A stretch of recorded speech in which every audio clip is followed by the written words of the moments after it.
Cops are not your friends. The modern police force in the US, like all police forces in the current socioeconomic order, weren't created to protect people, it was built to protect power.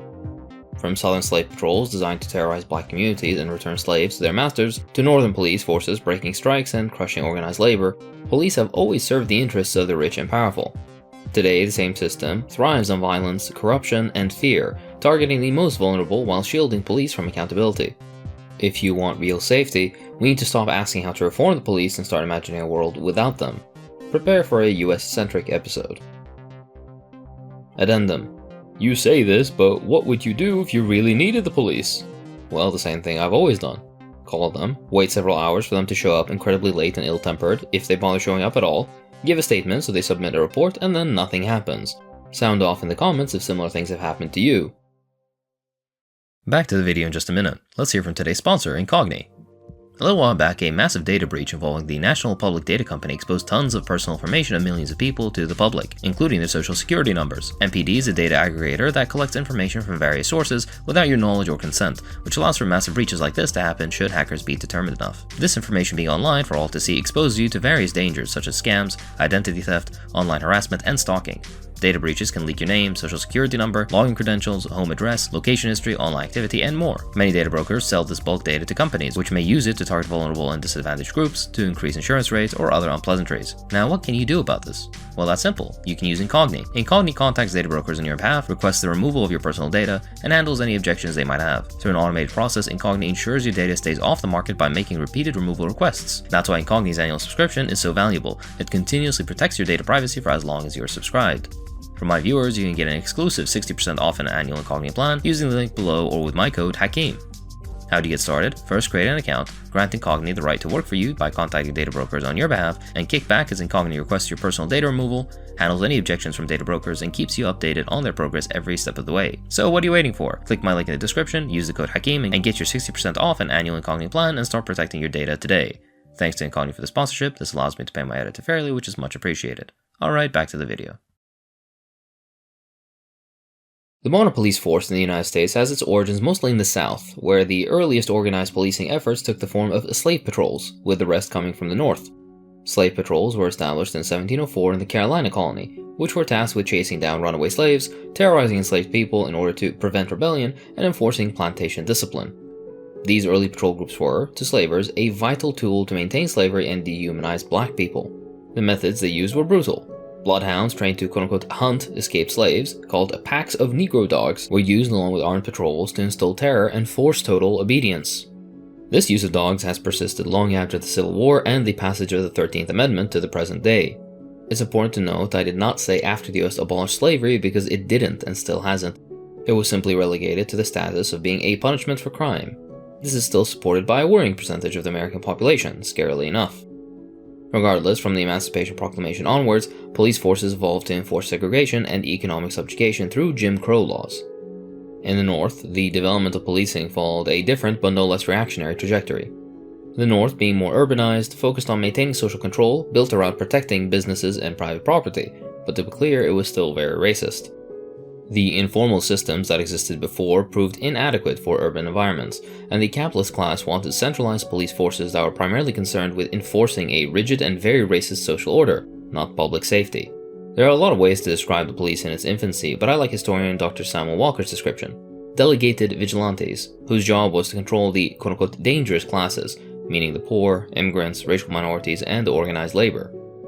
Early police forces in the United States were as notorious for their corruption as their brutality, which is, oddly enough, not much different than today.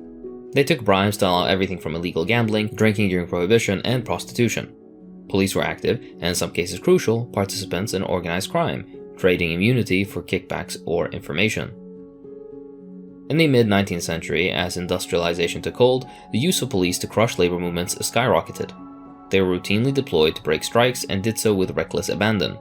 These strikes were not riots as they'd been claimed, just ordinary workers organizing to demand better conditions and higher wages.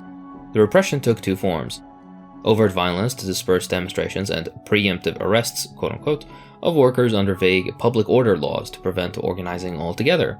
So much for innocent until proven guilty and the freedom of assembly. By the end of the century, cities like New York and Chicago saw thousands of strikes involving millions of workers, with police acting as the private security forces of the capitalist class. Around the mid-20th century, police began to themselves unionize. It wasn't for better wages and working conditions. No, they were doing it to evade accountability for all the violence and corruption they do. Police unions, or fraternal orders as they call them, merely serve as a PR firm and a financial cover for officers when they're accused of misconduct, be it brutality or corruption. When this is added to the qualified immunity given to them by the state, it makes police almost completely unaccountable.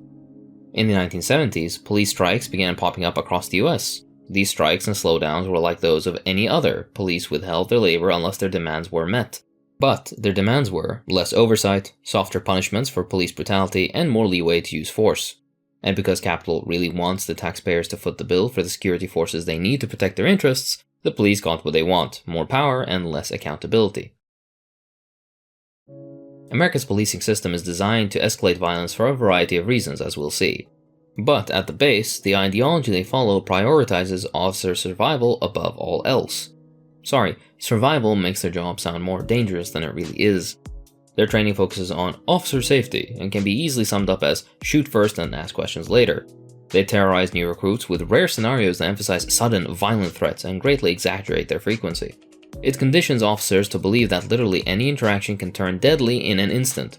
I emphasize any because of the murder of Tamir Rice, a 12-year-old with a toy gun, and of John Crawford, who was carrying a toy air gun he was planning to buy in an Ohio Walmart. Crawford was shot on sight without warning, despite open carry laws in the state, and it being a toy gun that was sold in the same store to children. It's really hard to overstate their trigger happiness, and even if you follow an officer's direction, they'll often still murder you. Sadly, a man in South Carolina found this out when he was shot by a state trooper while attempting to retrieve his license from his car like he was told to. The officer's training to respond to unexpected movement, like getting a driver's license, with lethal force overrode any effort to assess the fact he was in fact complying.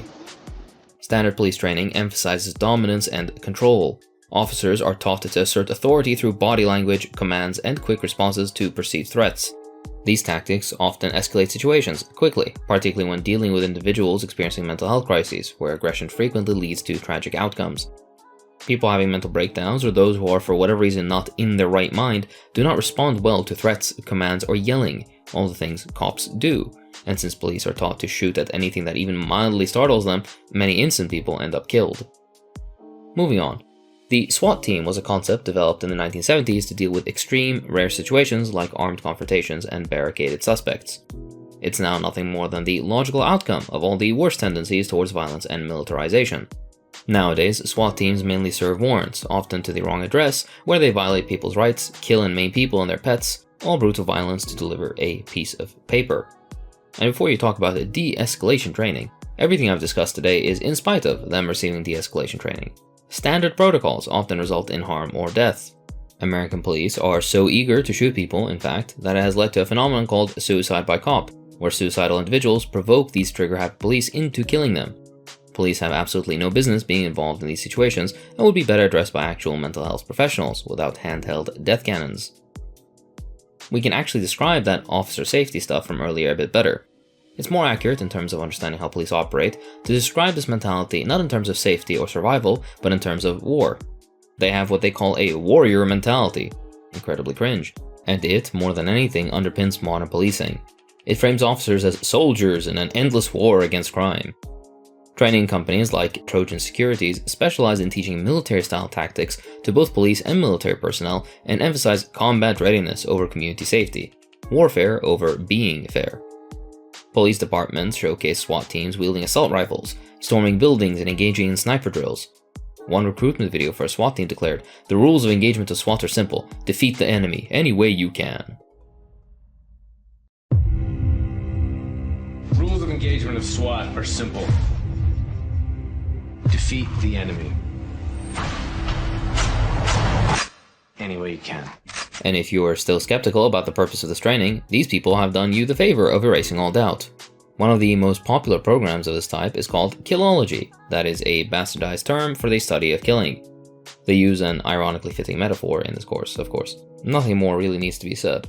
And besides the rare violent moments they're taught to fear, they're also taught to see themselves as targets, with training videos showing graphic footage of officer deaths caused by ambushes and other targeted killings.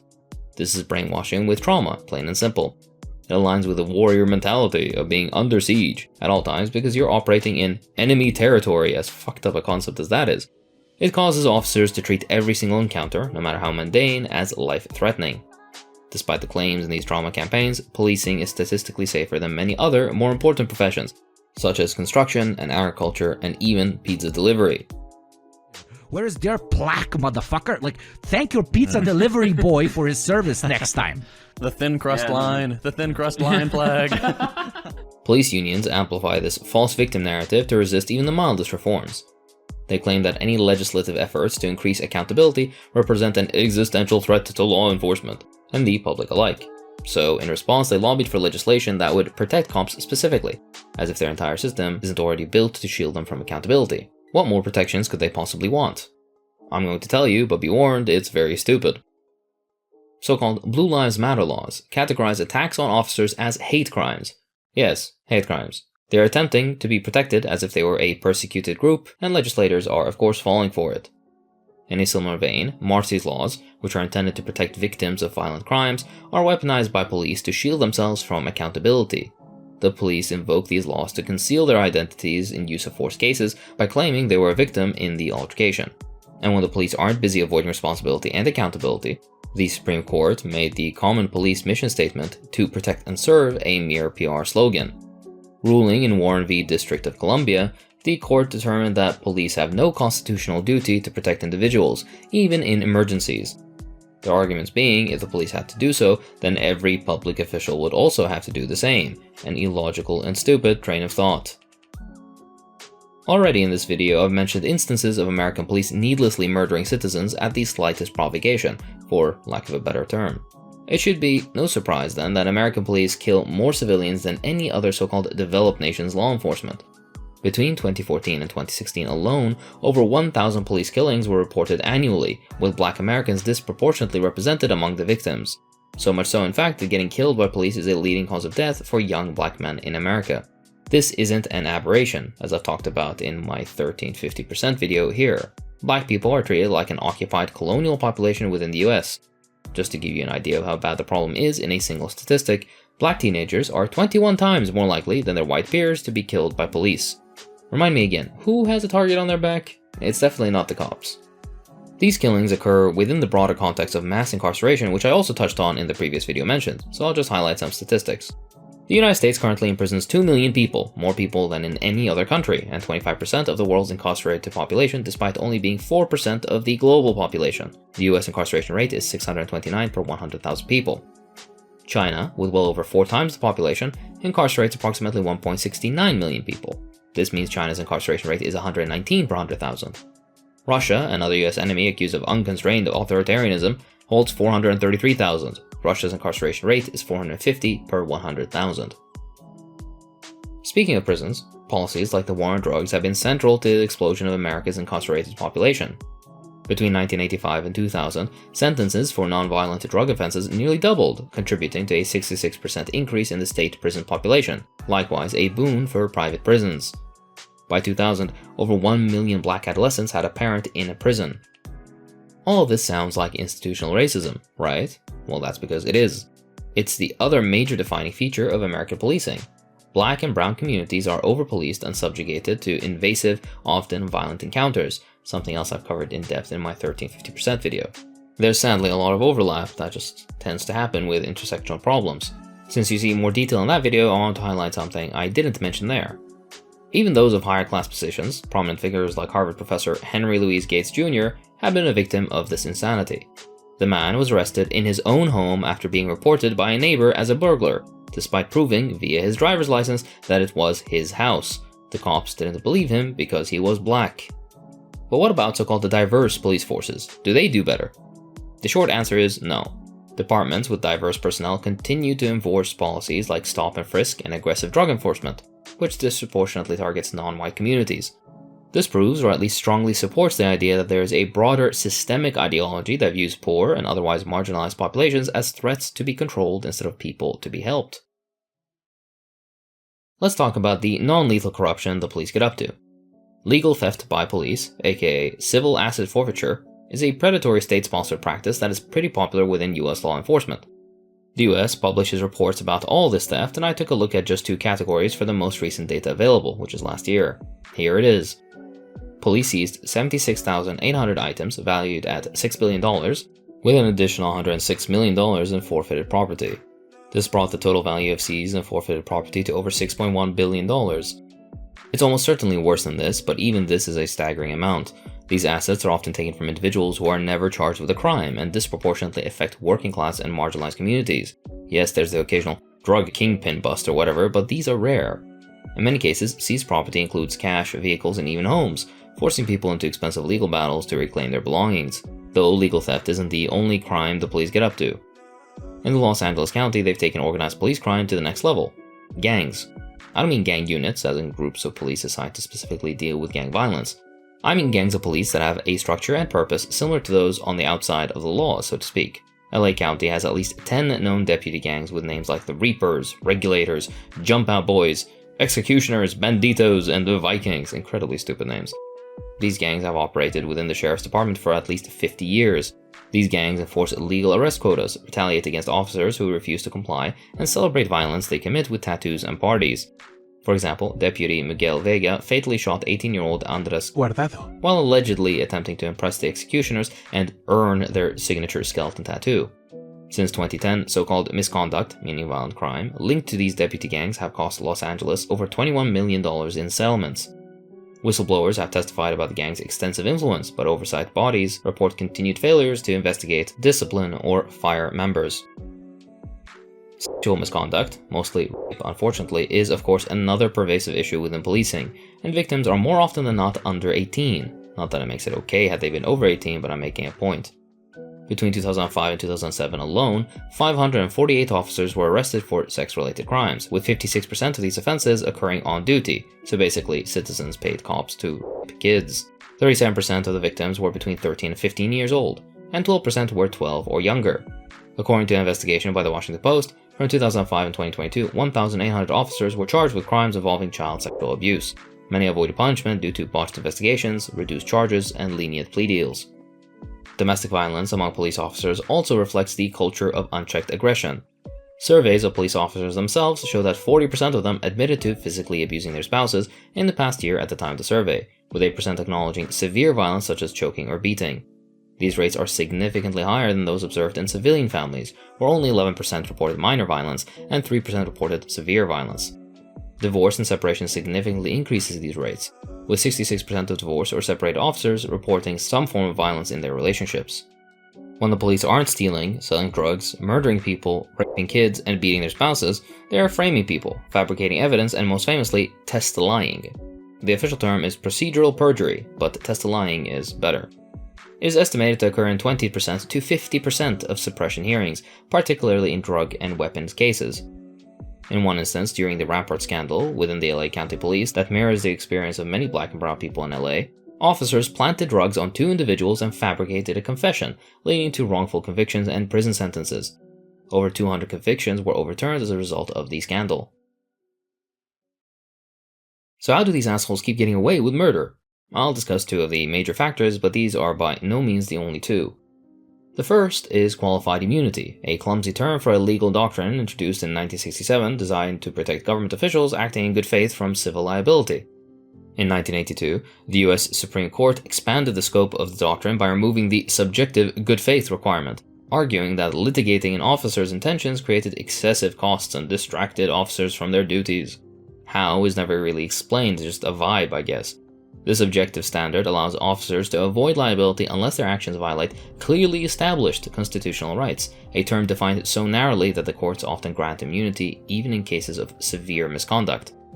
For instance, a social worker accused of sexual harassment was granted immunity because, and I swear I'm not making this up, the court reasoned that the plaintiff's 14th Amendment right to be free from sexual harassment by a social worker was not clearly established at the time of the alleged misconduct. This is in spite of the fact that sexual harassment was also against the department's internal policy and the law. The doctrine's impact is staggering. Between 1982 and 2018, the Supreme Court upheld qualified immunity in 28 of 30 cases, reversing most lower court decisions that denied immunity. As a result, fewer than 1% of victims pursue lawsuits since early dismissal is all but guaranteed. Even in the rare cases they reach the Supreme Court, victims rarely succeed, with decisions consistently favoring officers and their so-called judgment. Courts, on this matter at least, are the biggest impediment to meaningful change in the legal system. While qualified immunity provides legal cover for misconduct, the blue wall of silence, as it's known, ensures cultural protection by discouraging officers from snitching on their fellow officers.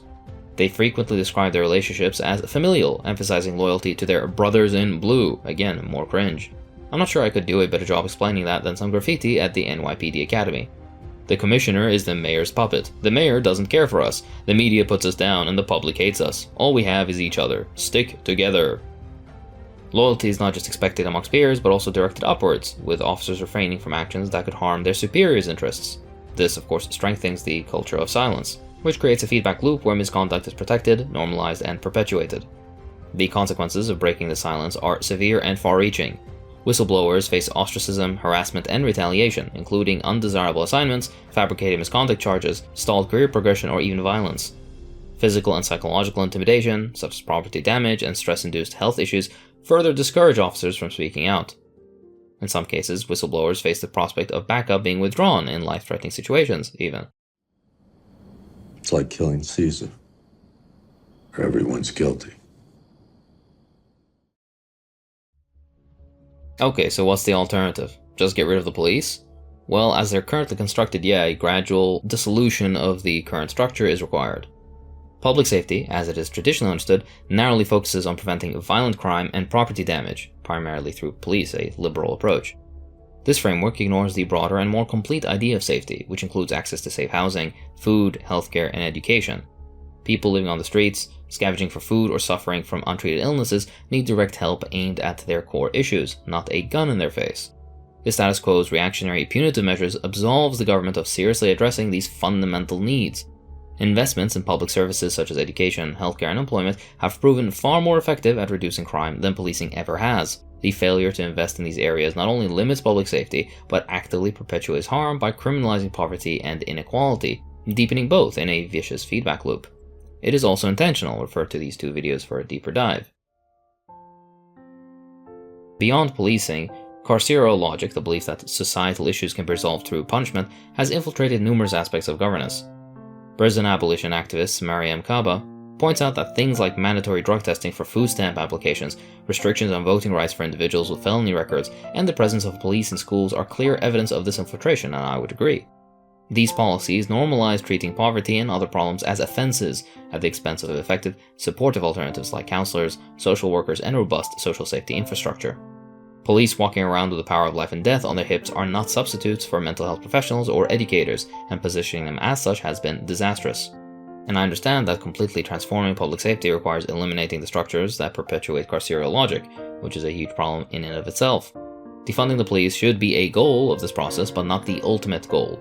Instead, resources must be redirected towards creating alternative systems that prioritize equity, empathy, and the provision of basic needs. A solid housing plan, government-mandated debt management and elimination, mental health support, and employment will go far further than anything else the US has tried, and will cost a fraction as much. A good start for your reading journey is The New Jim Crow by Michelle Alexander, Are Prisons Obsolete by Angela Davis, Who Do You Serve, Who Do You Protect? Police Violence and Resistance in the United States, and The End of Policing by Alex Vitale. That's all for this time. If you enjoy what I do, then please consider supporting me on Patreon, it really does help. I'd like to thank my patrons, so thank you to Nitro Dubs, Kenny, Thomas Roberts, Nicholas, Owen Baker, T. Wood, Dr. Lemonman, Lumix, Charlie and Eric, Ultimate Turin, Daniel Ethel, The Generic Guy, Santiago Pereira, Rain, Xander Corvus, David Fries, Confuse M, Mariana Mastosevic, Robbie Richardson, and Masay Kudrow. Thanks for watching.